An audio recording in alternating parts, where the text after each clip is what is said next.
Greetings, my name is Matthew Aird. I'm speaking to you from Montreal, Canada. I am the director of the Rising Tide Foundation and the editor-in-chief of the Canadian Patriot Review.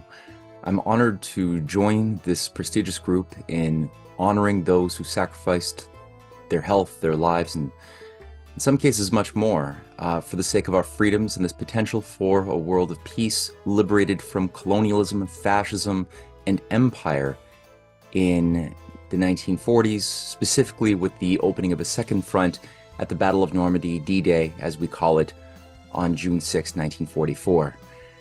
Today's world has forgotten many of the lessons and the sacrifices of that generation that gave so much, and as such, we have allowed many of those same agencies, ideas, institutions that gave rise to the war and some of the worst ideas from eugenics, militarism, and beyond to creep up once again, but under a new form. Hopefully, we can take the crisis that our folly has brought about upon us to reevaluate what allowed us to survive when we came so close to the edge over 80 years ago, and look towards those great lessons once more as we look to allies that we could easily be working with in common prosperity, specifically the US-Russia brotherhood and bond of friendship and survival, which puts the Nazi machinery down, is something which needs to be revived again, because if we do not, then unfortunately the errors of the Nazi ideology in the form of those managing NATO today will potentially bring the world to a thermonuclear disaster. So again, with a great bow of respect, with great hope in the future, and a great appreciation for the sacrifices of the past, I thank you for giving me the opportunity to speak at this prestigious proceeding. Good day. This is Alistair Scott from London. It's only a few weeks since I sat in this very chair and commented on the anniversary of the meeting of Soviet and American troops on the banks of the River Elbe, and how that meeting was significant in defining a moment in time that perfectly illustrated that together, East and West as brothers and not as adversaries, could and would defeat the evil inflicted upon this world that was Nazism. Today we remember D-Day, the invasion of Normandy by Allied forces, which opened the road through France for Allied advance towards Germany, and the final liberation of France itself, and indeed the rest of Europe. The Normandy landings saw the biggest ever force in history assembled, made up of different nations, different religions, different languages, colours and cultures, but united in one objective, that Nazism must be destroyed for the sake of humanity and the future of mankind. Failure of the Norman landings and subsequent capture of the beaches was never an option. Securing the beachheads at all cost, and yes, the cost in terms of human sacrifice would be high, but every soldier, sailor and airman involved that day knew that this was a price worth paying if it meant that it brought closer the final defeat of Nazism and all of the human pain and suffering that this ideological poison inflicted upon humanity. Yes, we know why the D-Day landings were of huge importance in 1944, but why is it still important today? And why should we still remember this momentous occasion today? There are some in the minority who believe that such occasions glorify war, but they are totally missing the point. This is a day of remembrance, a day to reflect, not on just the importance of this Herculean task, which was to change the course of the Second World War for good, but also to stop a while and remember the fallen who laid down their lives so that the rest of us could be free. Free from the tyranny of Nazism, which had gripped Europe for some 10 long and terrifying years. A time during which we would have to question the very sanity of man, as the most unspeakable acts were carried out by these ideologically crazed people upon their fellow man. At all cost, and yes, for many the world over, that cost was the ultimate to be paid. So today, we are not celebrating war, but man's determination, man's innermost drive to rid humanity of an evil so great that he's prepared to sacrifice his own life so that others, his fellow man, could live in peace, freed from the shackles of fear and the evil that was Nazism. It is for these people, not just those who will forever remain on the beaches of Normandy, never to return, but for every single human being who perished in this struggle, so that today we might never know the horrors of that evil and twisted ideology which was to haunt that generation. We, as the inheritors of this peace, have a duty to remember this sacrifice on the beaches of Normandy, but not just on this day, but every single day as we go about our business, taking freedom for granted, not stopping to think of the sacrifices of our forefathers who gave their all so that even the most simple things in life today we can do by freedom of choice. That said, we must forever be vigilant. There are forces active today who would take away even the most basic of our God-given freedoms. Forces who seek to destroy the very nations who fought so hard and gave so much to free us from tyranny. And for what? For whom? Did our fathers, our grandfathers, do all of this so that we might create the world we live in today?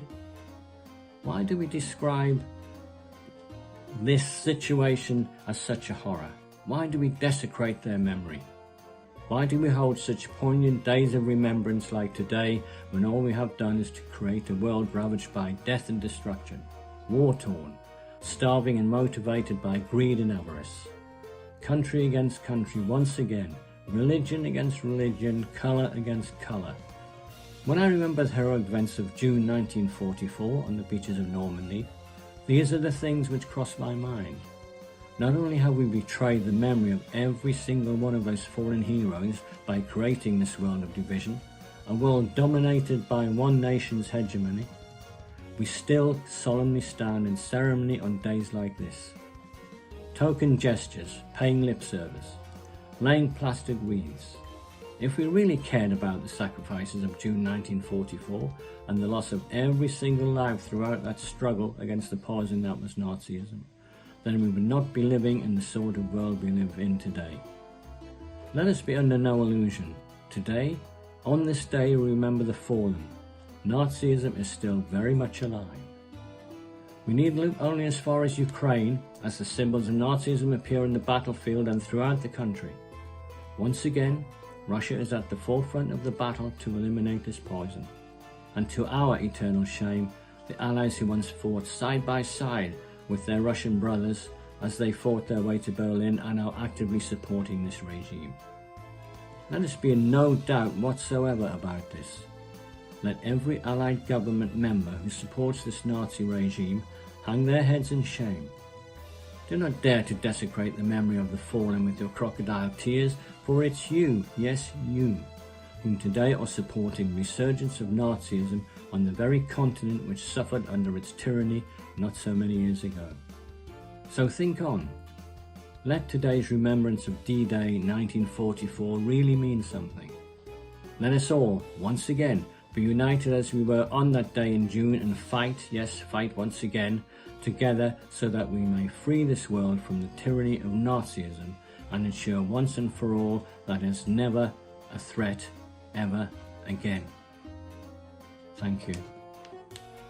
Today we meet to commemorate the 80th anniversary of the June 6, 1944 Allied invasion of Normandy.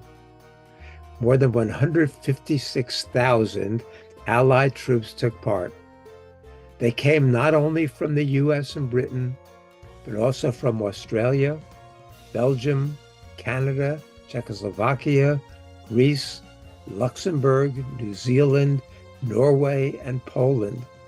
They were joined by 177 French commandos.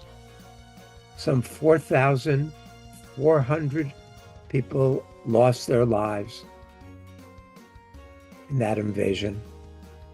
The invasion represented a major development because now Germany finally had to face a serious two-front war, a prospect that the Soviets had long sought, and that Roosevelt, in May 1942, promised Molotov and Stalin would occur before that year was out.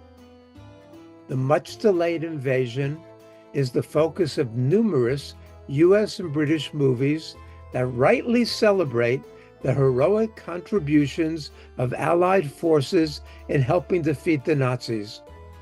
D-Day also represents a crucial solidification of the wartime alliance between the US, British, and Soviet forces that together put an end to the malign, thoroughly repugnant, and genocidal mission of Hitler and his fascist minions.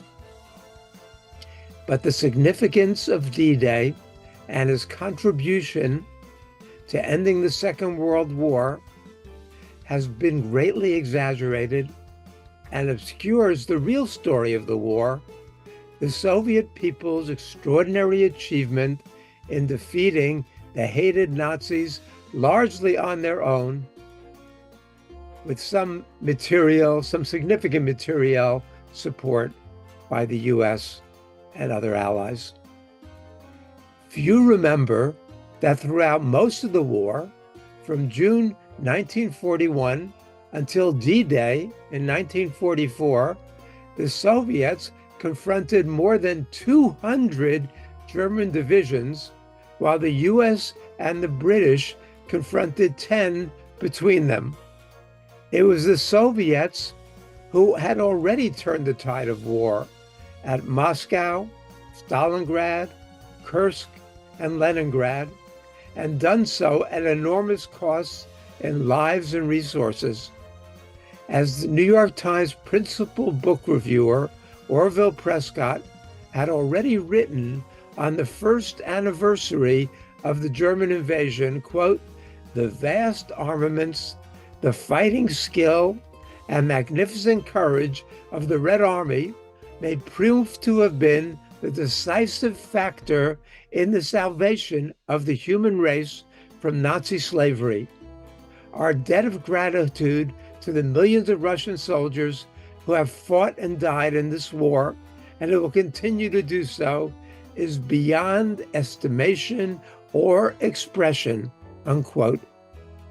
2 months earlier, Times correspondent Ralph Parker wrote that, quote, "It would need a Tolstoy to describe the heroic endurance of the Soviet men and women who had made this defeat of Germany possible." The gratitude may have been beyond estimation or expression, but the Soviet sacrifice was not, however, beyond forgetting. Despite the fact that 27 million Soviet citizens died in turning back the Nazi onslaught, a number that is equivalent to one 9/11 a day, every day for 24 years, one Pearl Harbor a day, every day for 30 years, or perhaps we should say one D-Day a day, every day for 18 years. But few Americans or Europeans now credit the Soviets with having played a major role in defeating Nazi Germany.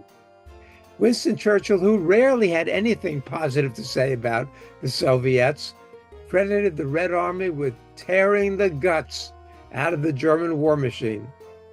But in polling within this past decade, only 13% of Europeans now think the Soviets played a major role in defeating the Nazis. Whereas in May 1945, 57% of the French believed that the Soviets had played the major role in the Allied victory. More recent polling indicates that that number has dropped to 7% among the French. The overwhelming majority of Americans also give the US the lion's share of credit. This Western historical amnesia about the once grand Nazi defeating alliance between the Americans and Russians takes on added significance today as Russia and the US-led NATO confront each other in a proxy war on the battlefield in Ukraine. That situation has grown frighteningly more dire in the past couple weeks as Russia has expanded its invasion around Kharkiv in the north northwest and continues to make steady, if slow, gains in the south and east, and NATO takes more extreme and desperate measures to prevent a Ukrainian defeat. French President Macron calls for sending combat troops to Ukraine itself, while NATO advisors play a more and more active and hands-on role in Ukrainian targeting and weapons deployment. The US and others give permission to Ukraine to use their advanced weaponry to hit military sites inside Russia. The Ukrainians launch attacks on Russia's early warning nuclear radar facilities, and the Russians respond by loudly warning about potentially catastrophic consequences if NATO persists in this heightened assault, and by conducting unprecedented tactical nuclear weapons drills near their border with Ukraine. The major powers seem to be racing inexorably toward the ultimate abyss. In writing about US strategists who were planning for nuclear war in 1946, critic Lewis Mumford titled his extraordinarily prescient article in Saturday Review, quote, "Gentlemen, you are mad." Today, the madmen seem to have tightened their grips as they push ever closer to nuclear war on the assumptions that Russians are simply bluffing and that they have no red lines that NATO can't cross with impunity. During the Cuban Missile Crisis, President Kennedy, after bravely rejecting tremendous Joint Chiefs pressure to bomb the Soviet missile sites in Cuba and invade the communist-run island, actions that would have triggered World War III, Kennedy observed that the military leaders, quote, "have one great advantage in their favor. If we listen to them and do what they want us to do, none of us will be alive to tell them that they were wrong." Well, we're back in that situation once again, but there appears to be no President Kennedy in a position today to stop this descent into madness. We must once again defy the warmongers and put the world on the path to diplomacy to end this madness before it brings down the final curtain on mankind. Thank you. Hi, and thank you for the invitation to speak here today. I would like to discuss the construction of artificial and opposing political identities between the West and Russia as a source of our conflicts, and also therefore why it's so important to remember our shared past and our lives during the Second World War. Because the strongest, most primal instinct in human nature is really to organize ourselves in groups for both security and meaning. And politics is to a large extent influenced by how we define us, the in-group, versus them, which is the out-group, which is often put as the mirror image of ourselves. So diametrically opposite characteristics are usually assigned to the in-group versus the out-group as a struggle between good and evil. This assists in strengthening in-group loyalty, and it also mobilizes us for conflicts. Now we see that during peace times, these kind of opposing political identities can be challenged. There's more room for rational discussion and to contest these primal instincts of opposing group identities. However, during times of conflicts, we see this instinct is especially intense, and it can also be exploited by propaganda to the extent that our cognitive abilities are diminished. And even then, attempting to understand our position can be portrayed as a betrayal of the in-group, so there's less acceptance of dissent, and even to have empathy and recognize a shared humanity. So the inclination for conflict and war can be avoided then if we appeal to rationality and the historical memory. As we know, during the Second World War, the Soviet Union was our indispensable ally to defeat Nazi Germany. In Churchill's words, it is the Red Army that has torn the guts out of the filthy Nazis. Now, when the Soviets were on our side, we could see this common humanity and empathize with the security concerns of the Russians. Now, as the Cold War began, this was largely lost as the Soviet Union transitioned to become our principal outgroup. And we suppressed then the historical memory of our partnership that saved the world from fascism, and instead we began to embrace historical revisionism by, for example, arguing that the Soviet Union and Nazi Germany shared the blame for starting the war, as a key component of propaganda, actually, to divide the world between what we saw as liberal versus totalitarian. Now, after the collapse of communism, as Russia dismantled the Soviet Union, there was great reasons for optimism as this conflict between what seemed to be two incompatible ideologies came to an end. Yet the stereotypes and hatred fueled over the decades, they still lingered, and this influenced the choices we made, such as cancelling our agreements after the Cold War to construct a pan-European security architecture. George Kennan argued that this decision to expand NATO, besides betraying the Russians, would eventually revive the Cold War. And this was all, in his opinion, or at least to a large extent, caused by the Cold War mentality, how we viewed the Russians. So I would like to cite a quote by Kennan, which is, "I was particularly bothered by the references to Russia as a country dying to attack Western Europe.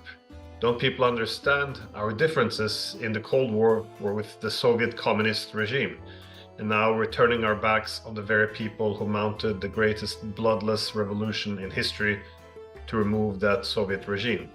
So this was his argument, or commentary, if you will, on what he saw as being the main flawed logic in the United States among the politicians for why they should expand NATO. Now, the problem is by redividing Europe, it becomes necessary to revive these artificial opposing ideological dividing lines between us and them in order to legitimize the continuation of bloc politics. Now, in the absence of real dividing lines, I think we had to overcompensate with a loathing that we didn't even see exist during the communist Soviet leadership. So what is really Russia today, and how different are they from us? Well, after living decades under communism, we see that Russia prioritizes to rebuild its traditional values, its traditional culture, and also carving out an important role for the church in society as a part of its nation building in overcoming the communist era. Now, Moscow is therefore not prepared to join our progressive cultural revolution. So there's obviously a gap in values, but this is evidently minuscule compared to what divided us during the Cold War. Now, we also see that Russia sees its main security threats deriving from our efforts to construct a Europe without Russia, which results in militarized dividing lines being moved ever closer to Russian borders. Yet, several years of the Russiagate hoax and also war propaganda have intensified these opposing group identities to the extent that the complexity of relations is propagandized and dumbed down, I would say, to simply being a struggle between liberal democracy and authoritarianism. Although this heuristics obviously undermines our understanding of what the tensions are actually about. Now, what are really the inherently incompatible positions today between the US and Russia? Is it not possible to understand Russia's apprehensions towards NATO expansion in Ukraine? We can certainly disagree and discuss how Russia reacted to the security threat by invading Ukraine, whether or not this was sensible or not. But was it unreasonable for Russia to oppose NATO's incursion into Ukraine? Was it impossible to find a diplomatic compromise? Should we not have any empathy at all for this position we were placing Russia in? And can we therefore say that none of our actions ahead of the Russian invasions were provocative? Or a simple question, would the United States have accepted if Russia began deploying its weapon systems in Mexico in order to expand an anti-American alliance in the Americas? Now, this has taken us to a very dangerous situation. We have now made a decision which was previously unthinkable. NATO is now sending its long-range missiles to Ukraine and providing the targeting to strike cities deep inside Russia.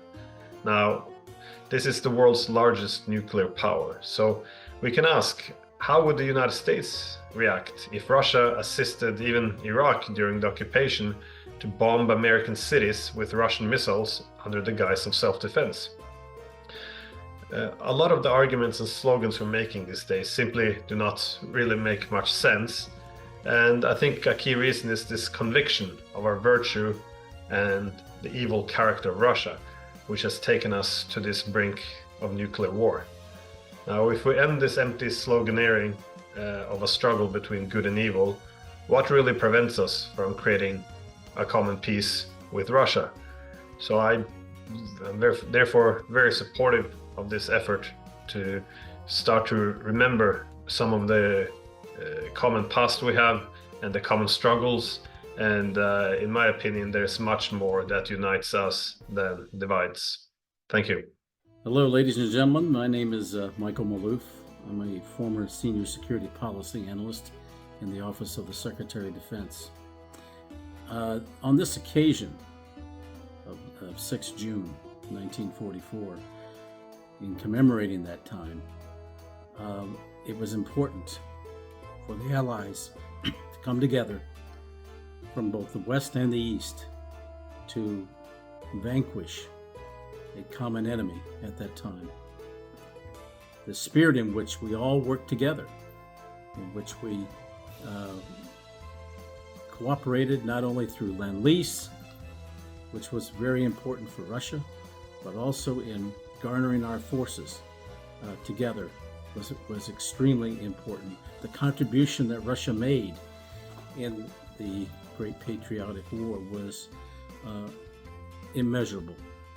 The numbers of people who died in that conflict in then Soviet Union was catastrophic. But Russia held in there. The people themselves came together and held together, and they came through it even at the darkest times.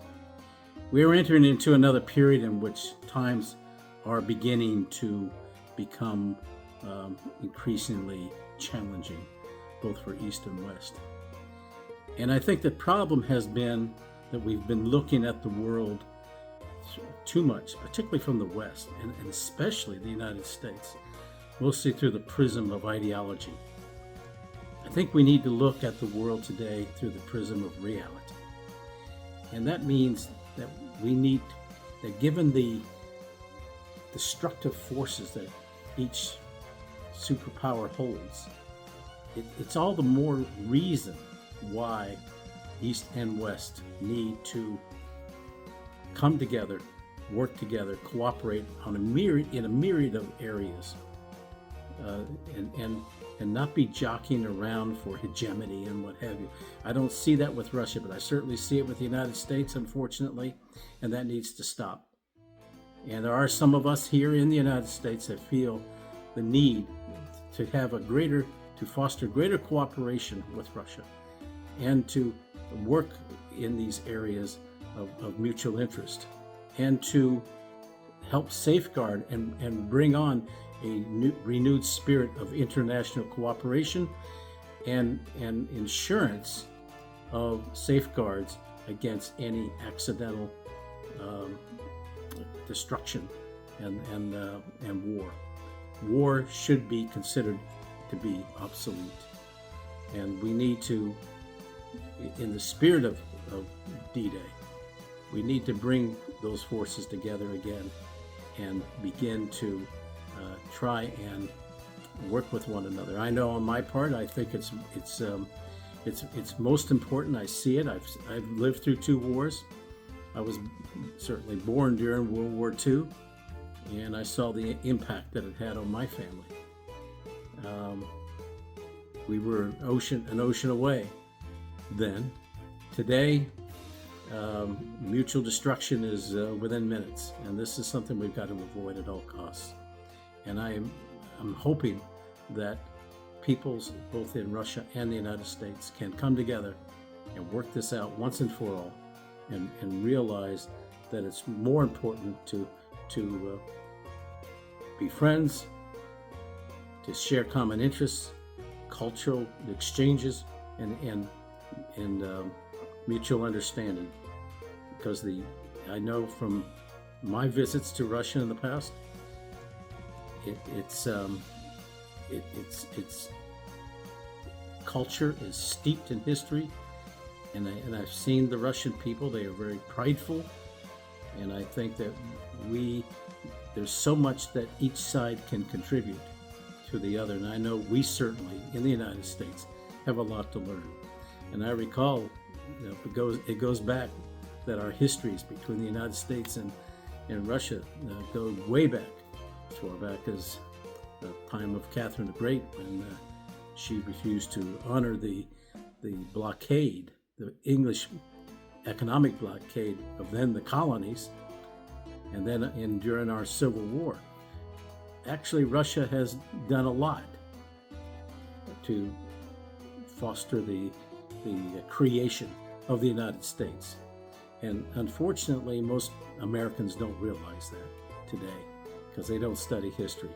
But some of us know it, appreciate it, and we want to rekindle that, as I said, rekindle that spirit of working together with mutual trust and understanding. So with that, I bid you all farewell, and I wish you a very solemn time of commemoration of this period in our history. Thank you. Greetings to all. This is Combe Carpentier-Gourdon, sending a message for the 6th of June commemoration. We are, of course, in a particularly sad period of our history when the commemoration of the 6th of June as a historic date is not being celebrated jointly because Russia has been excluded.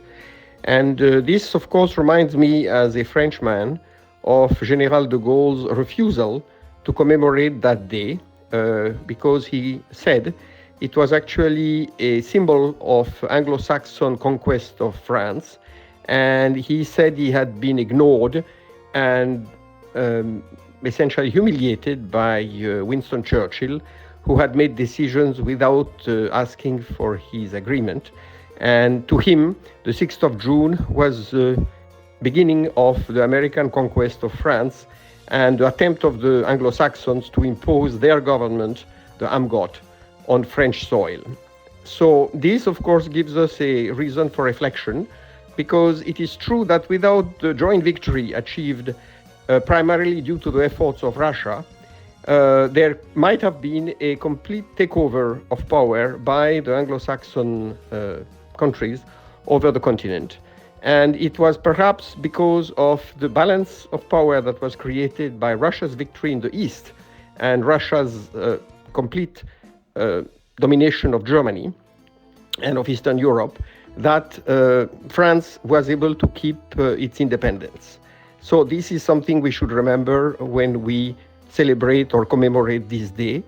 De Gaulle was in favor of celebrating the disembarkment of French forces in Provence coming from North Africa because he said this was a real indigenous French liberation and not the Normandy landing, which of course was primarily an Anglo-American effort.